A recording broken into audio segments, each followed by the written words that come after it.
Hello student, welcome in this class of mathematics. BSc mathematics की class में आप सभी का स्वागत है। स्टूडेंट, आज की मैथमेटिक्स की क्लास में हम बीएससी मैथमेटिक्स के एक इम्पॉर्टेंट टॉपिक पर डिस्कस करेंगे। ये टॉपिक है बीटा गामा फलन। आज की क्लास में हम बीटा एंड गामा फंक्शंस पे डिपेंड प्रश्न को हल करेंगे। ये ऐसे इम्पॉर्टेंट प्रश्न है जो अक्सर परीक्षा में पूछे जाते हैं। सो स्टार्ट करते हैं। स्टूडेंट, आज का हमारा पहला क्वेश्चन ये लिखा है हमने यहाँ। इसमें इस क्वेश्चन को हमें सॉल्व करना है और प्रूव करना है कि इस इंटीग्रल की वैल्यू √π/a होती है। इस प्रश्न को स्टार्ट करने से पहले हम आपको बीटा फलन और गामा फलन की परिभाषा बता देते हैं। बीटा फलन की परिभाषा के अनुसार बीटा mn = होता है integration 0 to 1 x⁻m−1 into 1 - x⁻n−1 dx। और इस परिभाषा के अनुसार गामा फलन की परिभाषा के अनुसार गामा m का मान होता है integration 0 to e⁻x into x⁻m−1 dx। इसी प्रकार से एक संबंध ध्यान में रखना होगा। बीटा एंड गामा फंक्शन के बीच में जो रिलेशन होता है उस रिलेशन को ध्यान में रखना होगा। इसे हम बीटा गामा फंक्शन के बीच रिलेशन कहेंगे, relation between beta and gamma function. देखो ये रिलेशन क्या है। इस रिलेशन के अकॉर्डिंग गामा बीटा mn की value gamma m gamma n upon gamma m plus n होता है। इसी रिलेशन का यूज करके हम आने वाले कुछ क्वेश्चंस को सॉल्व करेंगे। साथ में इन डेफिनेशंस को भी हमें ध्यान में रखना है। सो स्टार्ट करते हैं। इस प्रश्न को हल करने के लिए देखो हम क्या करेंगे। इस इंटीग्रल को हम इस प्रकार से लिख देते हैं integration -∞ to e⁻−a² x² dx। इस इंटीग्रेशन में आया हुआ ये जो इंटीग्रल है, ये जो समाकल्य है, समाकलन का ये जो फलन है, यह फलन एक सम फलन है। और जब समाकल्य सम फलन के रूप में हो और इंटीग्रेशन की लिमिट -a to +a हो, अगर समाकल्य f(x) सम फलन हो और लिमिट -a to +a हो, तब हम इस इंटीग्रेशन को 2 × 0 to a लिख सकते हैं, f(x) dx लिख सकते हैं। ऐसा तभी लिखा जा सकता है जब यह समाकल्य मतलब जिसका हम समाकलन कर रहे हैं वह फलन एक सम फलन हो और लिमिट -a to +a हो, तब हम इसको इस रूप में लिख सकते हैं 2 × limit 0 to a f(x) dx। अगर f(x) विषम फलन हो तब इस इंटीग्रल की वैल्यू 0 होती है और f(x) सम फलन हो तब इस इंटीग्रल की वैल्यू हम ऐसा लिख सकते हैं। तो यहाँ पर ये जो समाकल्य है ये भी एक सम फलन है, इसलिए हम इसकी लिमिट को 0 to ∞ लिखेंगे। -∞ to +∞ लिमिट है इसको हम 0 to ∞ लिखकर सामने 2 का गुना करेंगे, साथ में e⁻⁴ x² dx लिखेंगे। समाकलन की डेफिनेट इंटीग्रल की इस प्रॉपर्टी का यहाँ यूज किया है हमने। अब इसे हम समीकरण 1 देते हैं और इसमें हम प्रतिस्थापन करते हैं। यहाँ सब्स्टिट्यूट करने के लिए हम मान रहे हैं माना a² x² = y। ऐसा मानने से हमें यहाँ अवकलन करने पर या फिर इसको इस टाइप से लिख सकते हैं हम x² = y/a²। यहाँ से x का मान हमें प्राप्त होगा √y/a। फिर इसके बाद हम दोनों पक्षों का अवकलन कर देते हैं। अवकलन करने पर x का अवकलन हम dx लिखते हैं। 1/a तो अचर है और रूट ऑफ y का अवकलन लिखते हैं हम 1/2 y टू द पावर -1/2 और y का फिर से dy। इस स्टेप को फिर आगे बढ़ाएंगे, dx इक्वल्स टू लिखते हैं 1/2a, इस 2 को a के साथ लिख दिया 2a, और ये y टू द पावर -1/2 को हम हर में लिखेंगे रूट ऑफ y, साथ में ये dy। अब लिमिट चेंज करते हैं, हम इस समाकलन की लिमिट चेंज कर रहे हैं। जब x की वैल्यू 0 हो, मतलब x टेंड्स टू 0 हो, तब y टेंड्स टू भी 0 होगा यहाँ से, क्योंकि जब यहाँ हम x के जगह 0 रखेंगे तो y की वैल्यू 0 मिलेगी, मतलब y टेंड्स टू 0। ये y की लोअर लिमिट है। जब x टेंड्स टू इनफाइनाइट, तब y टेंड्स टू भी इनफाइनाइट होगा, क्योंकि जब हम यहाँ x के जगह इनफाइनाइट लिखेंगे तो y की भी वैल्यू इनफाइनाइट मिलेगी।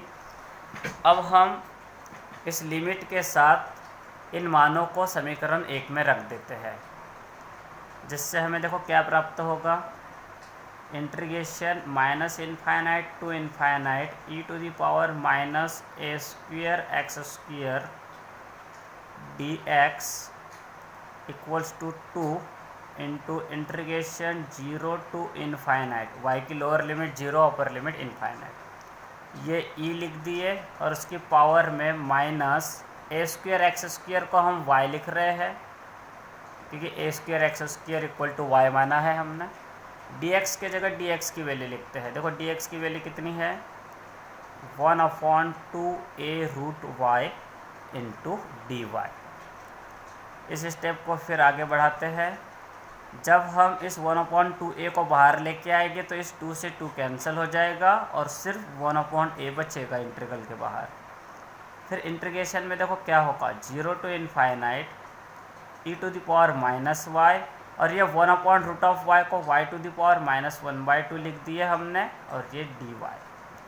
अब स्टेप को आगे बढ़ाते हैं, तो देखो नेक्स्ट स्टेप क्या होगी, ये लेफ्ट हैंड साइड की वैल्यू, लेफ्ट हैंड साइड को लिख देते हैं पहले, integration -infinite to infinite e to the power -a² x² dx, और राइट हैंड साइड को सॉल्व करके लिखते हैं, थोड़ा अरेंज करके लिखेंगे।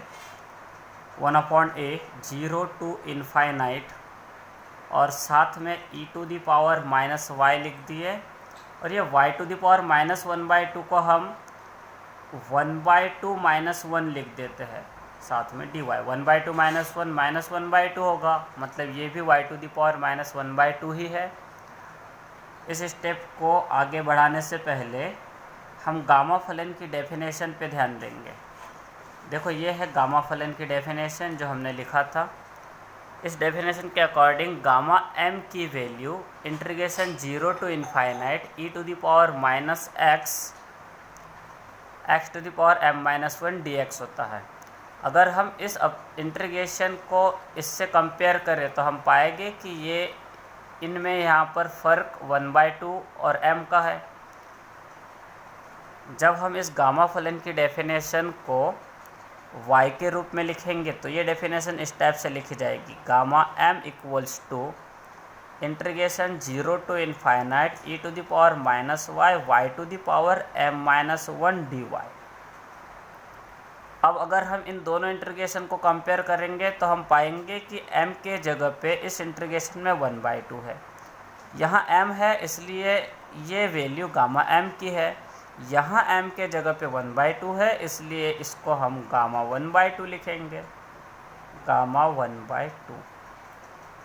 और इसके पहले वाली क्लास में हम देख चुके हैं कि गामा 1/2 की जो वैल्यू होती है वो √π होती है, तो यहाँ गामा 1/2 के जगह √π लिख देंगे, और इस प्रकार से दिए गए इस इंटीग्रेशन का जो मान है वह √π/a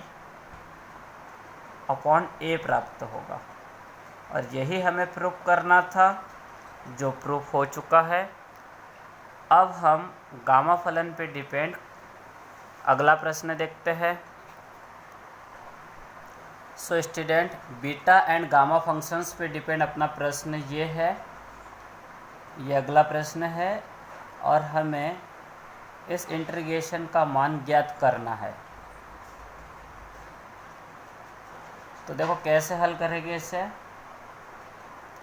हम दिए गए इस इंटीग्रेशन को इस रूप में लिख रहे हैं अरेंज करके। पहले तो ये इंटीग्रेशन लिख दिए हमने। अब हम इस इंटीग्रेशन को अरेंज करके लिखते हैं। Limit 0 to 1 x to the power 2 लिखना है हमें, लेकिन हम x टू दी पावर 2 को x टू दी पावर 3-1 लिखेंगे। मतलब 2 को हमने 3-1 लिख दिया। इनटू में ये 1 - x और इसकी पावर में 3 लिखना है। और देखो इस 3 को कैसे लिखेंगे हम। इस 3 को हम यहाँ 4-1 लिख देते हैं और साथ में dx। अब स्टेप को आगे बढ़ाते हैं। देखो यहाँ पर हमें बीटा फलन की परिभाषा ध्यान में रखना होगा।